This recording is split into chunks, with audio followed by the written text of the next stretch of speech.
Everything is new again, walking with a permagrin, head so high. I'm back with you and all is right. Shaking on the apple tree, ticking off the honeybees, watch them fly. It's just like we never said goodbye. Hey guys, what's up? It's NihonTiger. Welcome back to the NeoCraft server, and today we have a lot of stuff to discuss, but we also have another project to work on. So today, I might have to take a break here to get some more resources because I'm a little bit low on a few things. But today we're going to work on another house here in the village. I just want to show this off as well. I moved the double stand over here because the idea is I'm going to open this up to be kind of a market square area. Like here's the town square. This will be like the town square right in here in the middle. And then this will kind of be an extension of that out here toward like a marketplace. So it's going to kind of go up here and go up the mountainside here, and there'll be a pathway that goes up there, and there'll be little shops here and there along the side of the mountain. I want to make it look lived in, and I might put some buildings back there. I don't know. It's a possibility, but that's something we're going to work on and something we're going to think about doing. But I want to get started on this second house, and I'm going to be using spruce for the support beams here, and then got that like that. And so this goes up 1, 3, and then this is going to be kind of our. Oh yeah, that'll be fine. Actually no, it won't. It needs to go up one more. So I don't know why I'm doing this way. I have to just chop down, but I have news. We have news. In fact, we have exciting news time. Go with fancy theme.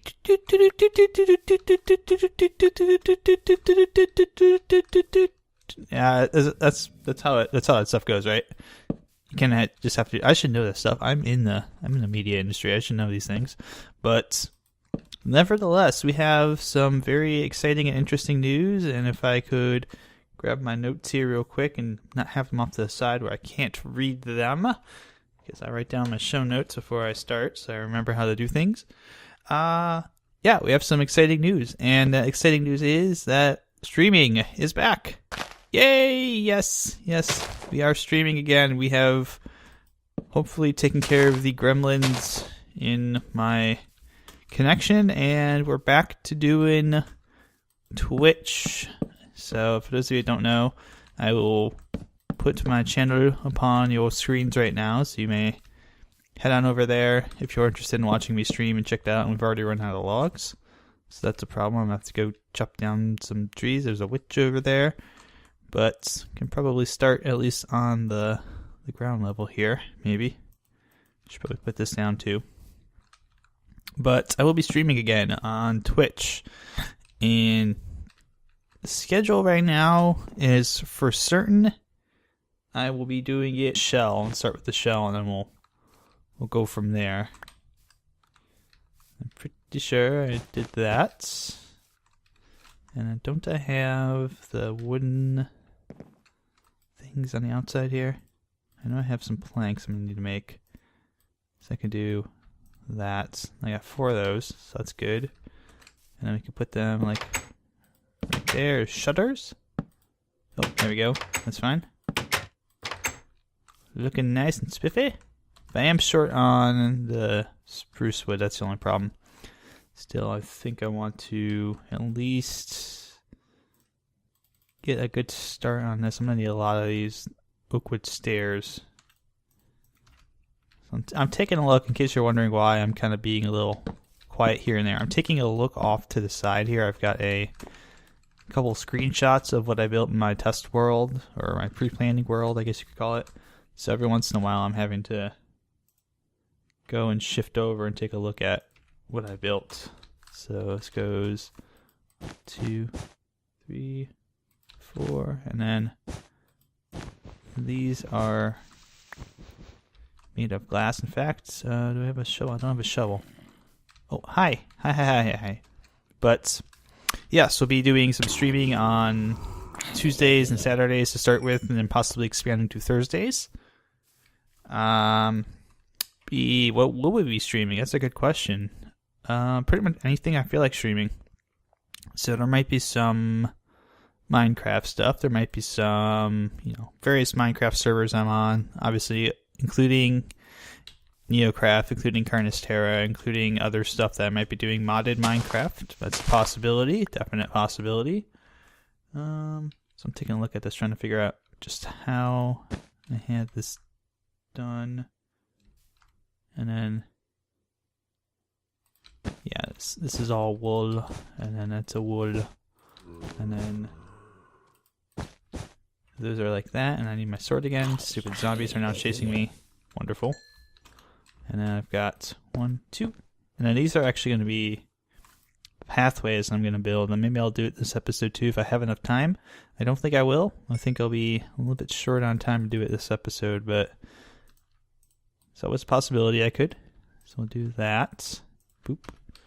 And I'm going to need some more glass as well. So I might have to take a momentary pause here in a little bit, collect some more resources, and get back to you guys. But in the meanwhile, that's the wrong way. Wrong way. Why'd I go that way? Ew. What was I gonna say? Yes. That's I was gonna mention. We'll be streaming some Minecraft stuff. We'll be streaming possibly some games I can't do on YouTube, like pretty much everything that Sega does that I happen to own. So if you want to get your Sonic the Hedgehog fix in on my Twitch, that will be the place to check it out, because I'm not doing it on YouTube because they like to block that crap and put strikes on your channel. And Sega on YouTube is not a good idea in general.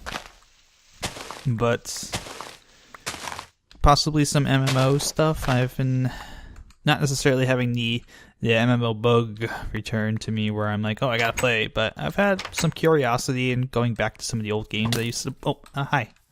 But I've had some curiosity in going back to the old games I used to play and just checking them out, seeing what's new, seeing if there's anything of interest for me.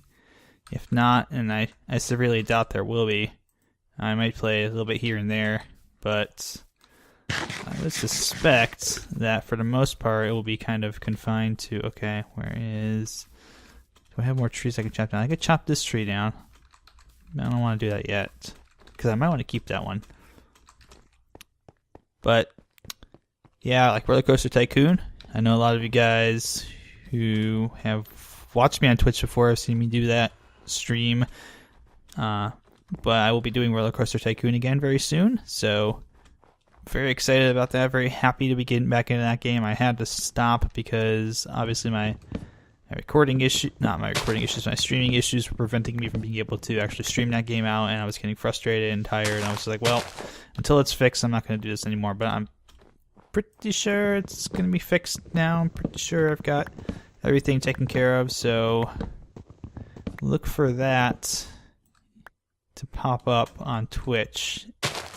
And I'm considering at least starting off with just Minecraft and Roller Coaster Tycoon, just to begin with, because I think that might be good. And then expanding out to other games from there. Do I have anything in this chest that's useful? No. Why do I have that chest there? But there's also, I think I also talked about this with somebody. Somebody suggested the idea of doing like a roguelike night where I would play roguelike games, maybe Crypt of the Necromancer. Once I buy that one looks really interesting and fun. I've seen Winter play that, and it looks good. Or like Spelunky and Rogue Legacy, and just a whole bunch of things. I might actually start playing all of those games just on like specifically, like, if I did it like 3 or 4 nights a week, I probably would just dedicate one night to roguelikes and playing them and getting to experiment with them.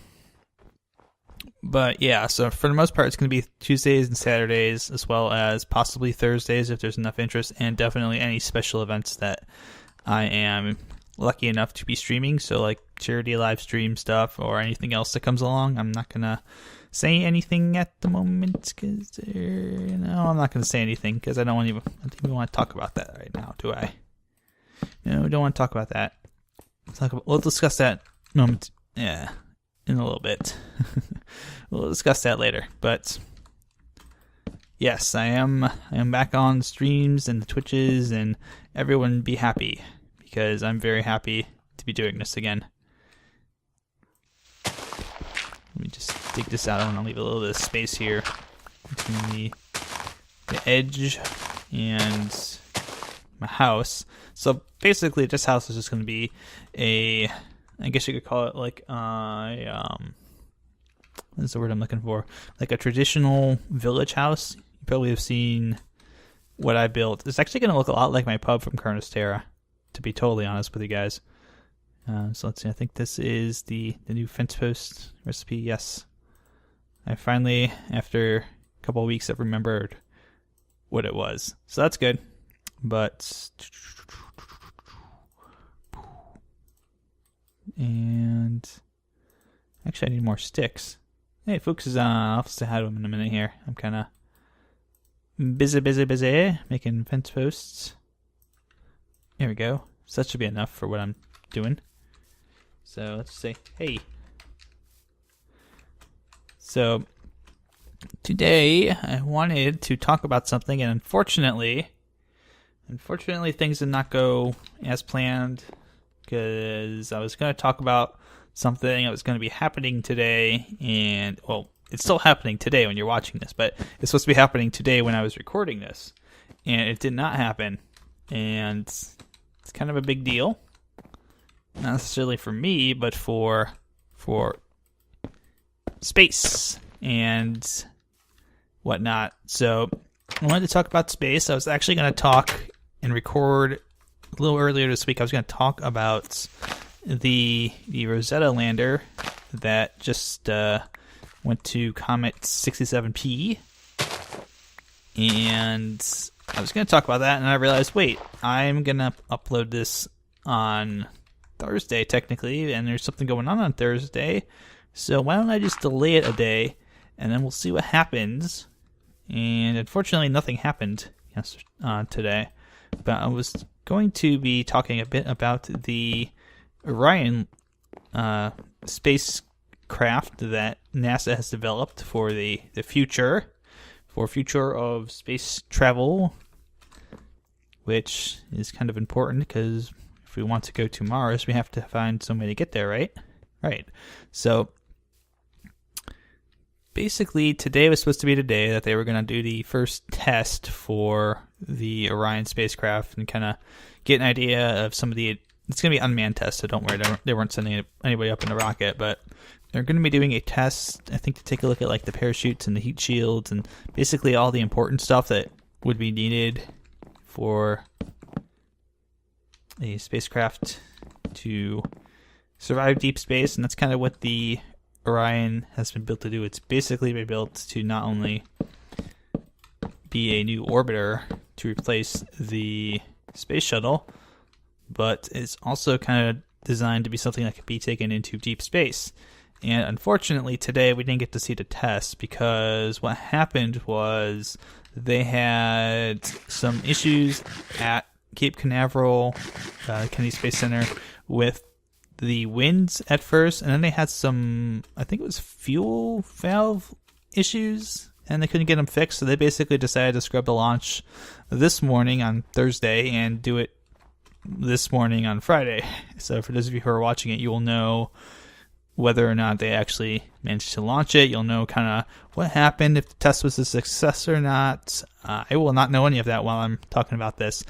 But obviously, with recent events, safety with the well, it's always important. I should always mention it's always important that safety's, it's always kind of a big thing with rocket science because rocket science is hard, and you can have sometimes incidents like what happened with the NihonTiger's rocket recently at Wallops Island in Virginia, which my good friend Great Scott LP, aka Scott, was at, and he has video.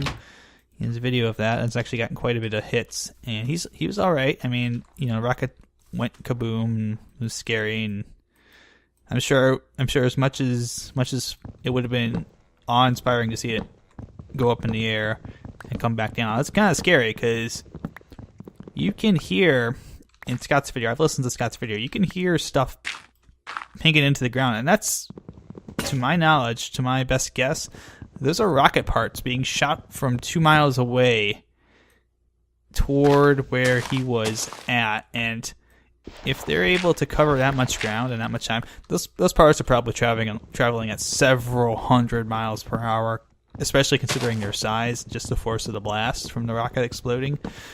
You know, you do not want to get hit by a small piece of shrapnel even going like 20 miles an hour, much less, 400, 500, 600 miles an hour.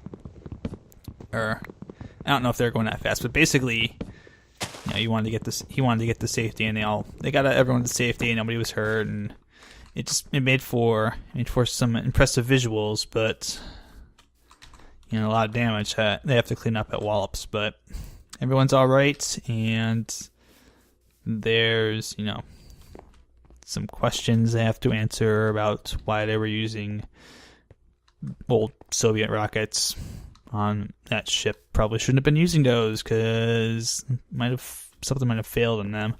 But the Orion, as I kind of get back on track here, the Orion spacecraft is, let's see, 2, 3. I think this is 3 high. Yeah, it's supposed to be 3 high. So 1 more, and then the roof will kind of cover up the rest of that. But the Orion is intended to be a deep space module, and you can have, supposedly according to the way that they figured it out, you can have up to 4 people for up to 21 days in deep space, or up to 6 people going around in regular orbit. And I do have another door. I need a second door here. But the idea here is it's kind of like, if you look at it, it looks a lot like the Apollo capsules used to look like. But even though it might be similar in design to that, it's not, it's like if we made Apollo today, this is probably what it would look like. It'd probably be, fairly advanced technology. It's got stuff that Apollo couldn't even have, dreamed of. The Apollo engineers, like having solar power arrays on it, stuff that we can do now because we have the technology and the knowledge to do so. Oh, forgot this one. There we go. So stuff that we couldn't do a long time ago that we can do now. And it's really cool to see it. I've only seen pictures of it. I've never actually seen it up close, and I would love to see it up close, but I doubt that's going to happen. NASA wants to use that kind of as a springboard to do deep space stuff, like go to Mars, and I think that's really cool. I think I think it's interesting that NASA wants to go to Mars. I mean, there's a good reason why you'd want to, because space exploration by humans is a lot more, I guess, scientific than just by using rovers and whatnot. I mean, you can use rovers, it's fine. They'll bring back your info, but when you're I finally got a reply back. It goes well, but there's certain observations really that only people can observe. Basically, most of those would be, how does the human body react to Mars, or is it something that's sustainable for human life? You can calculate that stuff obviously, with reading some landers and just knowing what we can put up with. But it's kind of a different story when you actually get somebody there and be able to see, okay, we got this, and It's also good. It's also good because it could say like a second set of eyes to validate stuff. You can confirm whether or not your lander had an inaccurate reading. Maybe you took your lander out to Mars and something didn't work quite right, and you got a false reading, and you thought, oh, okay, so there was water on Mars, and we've got scientific evidence of it. And maybe you take a person out there and they say, oh, well, no, there was never water on Mars. Some robot just screwed something up, which is possible, but not very likely. Usually they do a pretty good job calibrating and keeping these things pretty clean as far as dirt and making sure that, you know, you're not getting infected with germs and stuff before they contaminated is the word I want to use, really. Making sure that your scientific instruments are not getting contaminated before you decide to send them up into space. But yeah, I also, you know, I'm excited about that. I'm kind of anticipating the launch tomorrow. It's going to be, I think, at 7:05 a.m., so it's going to be fairly early. I don't know if I'll be up at the time. I hope to, if I'm not up, I hope to catch it in a replay shortly afterward. It would be nice. So let's go ahead and do this. But yeah, my hope is for, obviously, a successful launch. Don't quite know why you would want anything else other than a successful launch, unless you're a member of, like, Spectre or something. James Bond reference. Speaking of which, the next James Bond movie has been announced to be Spectre, and it's going to be about the organization. Probably about have to feature the organization of the same name, but it's going to have Christoph Waltz. I'm excited about that. He's a good actor. I like his work. Enjoyed him in many movies, most of them being Quentin Tarantino movies, because he does a lot of work with Tarantino. But I'm going off on tangent here. Tangent. Stay on target. We talked about, yes, the landers.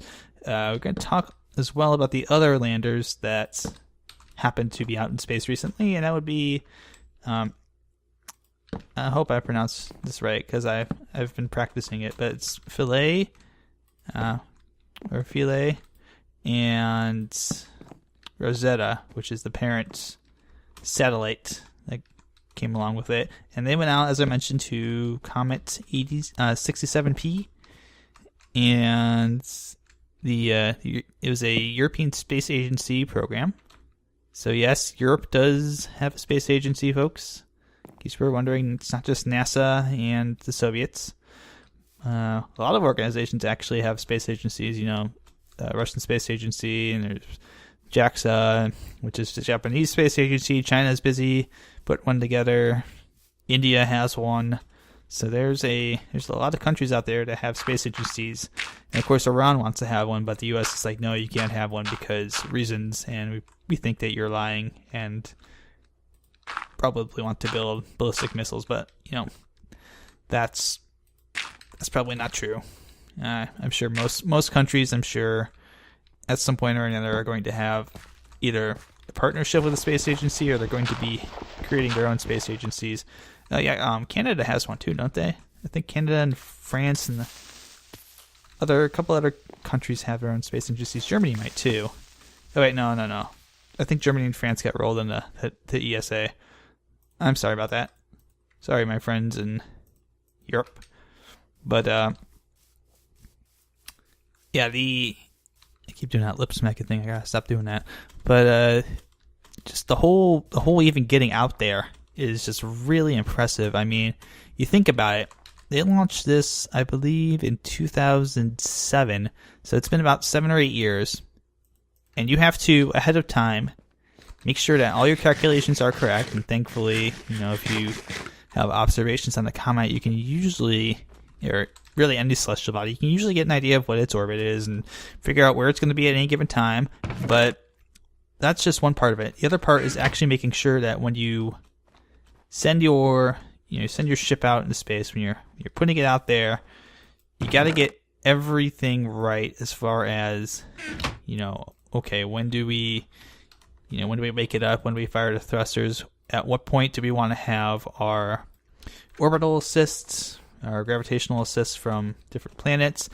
Got to make sure that we hit them just at the right time, at the right spot, at the right distance, to make sure that we are reaching the comet at the precise time we want to reach it. Because if you're just a little bit off, you will, and Kerbal Space Program has definitely reinforced this for me, if you're a little bit off, you will not make it, or it will mess up your orbit. And with a little bit of lag, that comes from the transmissions, because it's not instantaneous. You know, you have to send the transmissions out to the ship, and it has to receive them and process them. I think it's about 20-minute delay from Earth to where Rosetta was.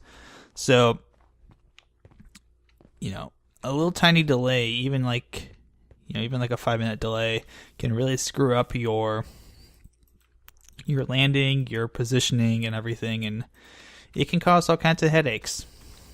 So you got to be really precise when you first start out. You got to be like, okay, you know, we got to get all these calculations right, and they did. They got all their calculations right. It got there, it woke up, it did everything it was supposed to do, and there was many high fives and much congratulations all around. And all of that course is very well deserved.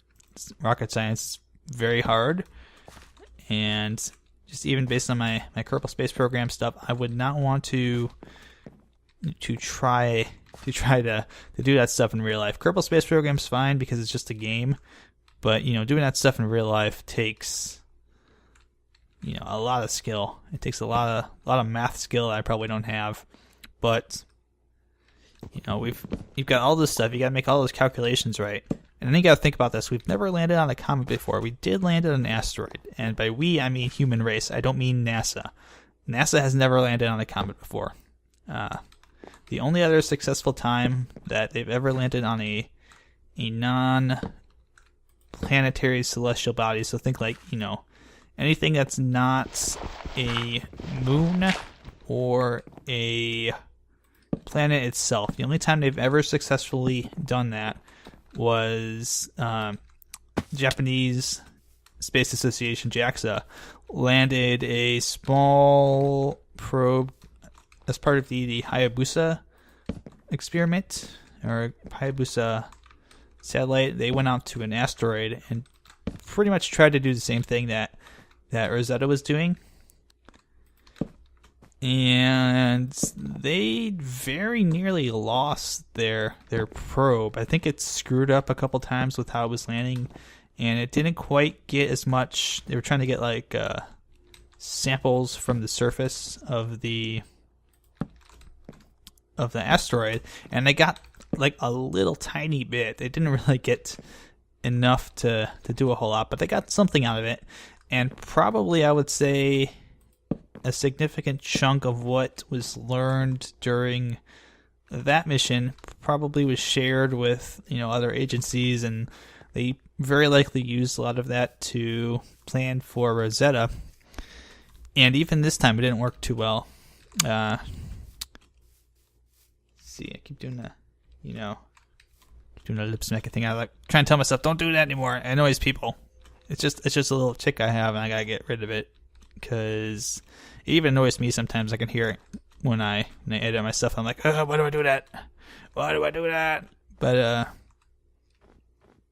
you know, we've never done this before, and you have such a, you know, small experience with landing on these small bodies that you don't quite know what to do. And Philae kind of had a rough landing where it landed, but the hooks didn't fire, so it bounced, and then, you know, it landed again, and it landed in the shadow of a cliff. So it wasn't perfect, but, you know, nowadays we make so many of these things just look so natural and easy, like landing on Mars. Landing on Mars, for example. This is a great example. Great example. Landing a probe of some sort on Mars, like landing Curiosity or something of that nature on Mars. It goes pretty smoothly nowadays. It's not too hard, but it's not too hard for a very specific reason, and that's because for many years before, even Curiosity and some of the other little probes that have been out to Mars have been, and probably for some time to come too. I'm sure Curiosity won't be the last one we do.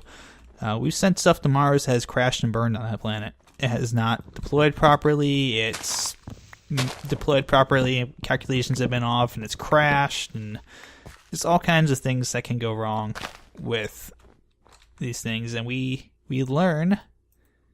kind of learn how to do things right by messing up and doing things wrong. So we kind of learn, okay, we can't do that, and then it costs a lot of money. It's not like trying to jump your bike over a dirt hill, and the first time you crash, you learn, okay, I can't do that, and then maybe the second time you land and you're a little wobbly, and you kind of refine it, and you have time to practice it. And even like UHC, your first UHC are usually generally pretty sloppy, and then you have time to refine it. You know where your weaknesses are, where your strengths are. You kind of balance. It's kind of like that. It's kind of the same idea that practice makes perfect, except in this case, practice also costs you many billions of dollars every time you try to do it, and you usually can't get your stuff back once you crash it on the surface. It's usually gone forever because it blows up into little tiny lander dust. But I don't want to do that. But still, it's important that we do these things. It's important that we do science and reach out and do that stuff, because we need to do more of this. We need to be out there exploring the galaxy, understanding it, understanding not just the galaxy, the universe, even, I guess you could say. Why did I just say galaxy? Geez, you can go much bigger now. I'd say the entire universe. We need to understand this, not just because it helps us create new technologies. It helps us to understand why things might work, why some things might not work, how physics works in some places, even helps us define physics and biology and chemistry and all kinds of things. It's because really, when you think about it, you think about where we are.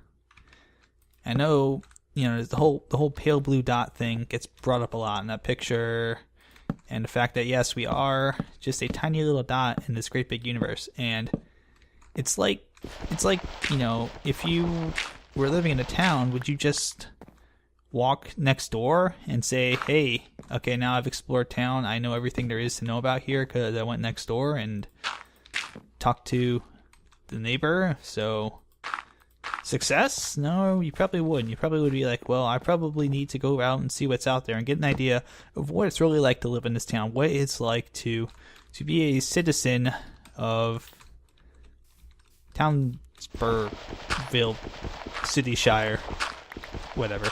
But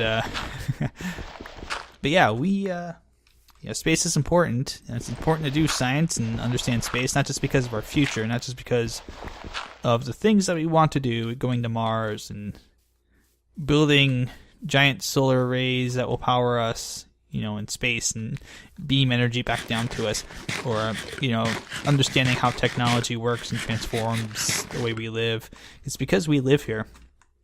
We live in this universe, and we might as well damn well know how it works, at least. We will probably never know everything. I would say there will always be some kind of surprise. We'll always be searching for something, but damn, we should really, as someone who's interested in science and not necessarily the best at math, and maybe I'm interested more in astronomy and stuff, so that kind of stuff always appeals to me.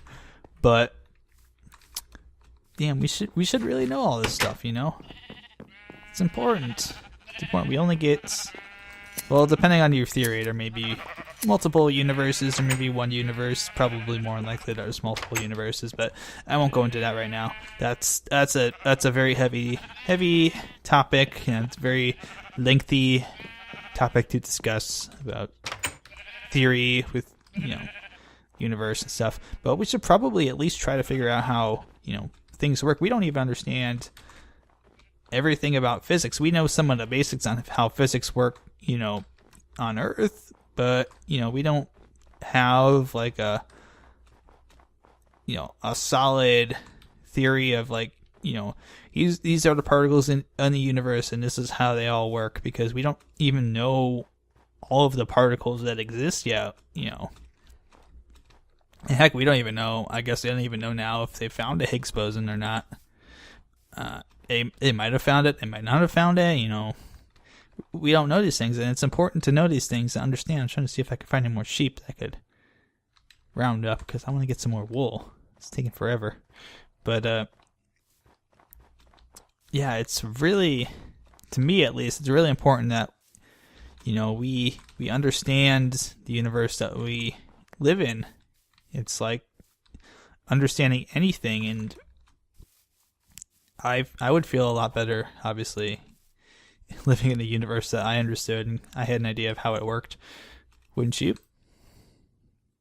I rest my case. But if you just said no there, then obviously I do respect your opinions, but I would disagree, sir. So let's see. I want to hop back up here. And I think we want to make, what, 2 more? So if I go 3 and 3, yeah, that's fine. I'll take those. 6, all right. So we'll finish this up. We'll at least get some of this done. I'm going to have to grind for some more wool and finish it off camera because I'm not going to get this done today. We got a little bit more glass to finish up there, and we've got the other window on the other side. So what I'm going to do in between episodes here is I'm going to work on some of the detailing around here. I've got some detailing ideas on how I want to do things. I'm going to go ahead and start adding in the path here. It goes back up here and goes up toward, I guess, Woolie's little house. I've got some plans on how to do that. I might go ahead and build some more shops over here, start working on the path over there, and I'm going to go ahead and start getting stuff together and getting ready to build our next building, which will be right here, and I'll have a tower and a house next to it, but I need some jungle planks to do that because I went with jungle. It's the first time I've ever really built anything in jungle. Yeah, it looks really good. I like it, but definitely need to make sure that I have all of that stuff ready, and I'm going to be a couple wool blocks short of finishing this up today, I think, unfortunately, but that's the breaks. So let's see if I can. I'm going to flip this around. I'm going to replace the wool blocks that are over here, but yeah, we'll finish this up real quick here. I'm running a little bit long. I want to end this episode before it gets too long here, because it's starting to get near 40 minutes, and I want to try and cut these episode lengths down a little bit. So just want to say, as always, guys, thank you very much for watching. I appreciate the kind comments I get from a lot of you guys. And that's a little trick. If you don't want to lose your door, you can replace 1 block at a time, and it will stay together. So that's cool. So I always appreciate the comments. I love seeing what you guys think about build ideas, about things I talk about in the videos. It's always good to read comments. I try to respond to every single one that I can as soon as I can. Where am I actually? Oh, I already put them up in the back there, didn't I? So let's take a look at this. Yeah, that's a really nice start. Now, obviously, there's going to be some changing down here. I'm going to smooth this out a little bit, but this is pretty good. It's a pretty good start. So that will be all for today. Thank you guys so much for watching. Good luck, good mining, have fun, and I'll see you guys next time here on the NeoCraft server. Potato.